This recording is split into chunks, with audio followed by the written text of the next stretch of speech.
વલસાડના અબ્રામા રોડ ઉપર cache and કેરી સામે બાઇક અને કાર વચ્ચે અકસ્માત સર્જાયો।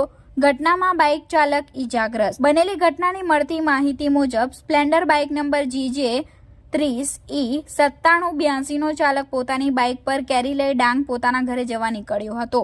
જે દરમિયાન તેણે પોતાનું વાહન અબ્રામા રોડ પર પૂર ઝડપે હંકાર્યું હતું। આ દરમિયાન ડિવાઈડર પાસે આવેલા ક્રોસિંગમાંથી એક ફોર્ડ કંપનીની કાર નંબર GJ 15CH 4852 રસ્તો પસાર કરી રહી હતી। જે દરમિયાન સ્પ્લેન્ડર બાઇકના ચાલકે ધડાકાભેર કારના દરવાજા સાથે પોતાની બાઇક અથડાવતા અકસ્માત સર્જાયો હતો અને બાઇક ચાલક રસ્તા ઉપર પટકાયો હતો, જેને પગલે તેને શરીરના ભાગે ઈજાઓ પહોંચી હતી।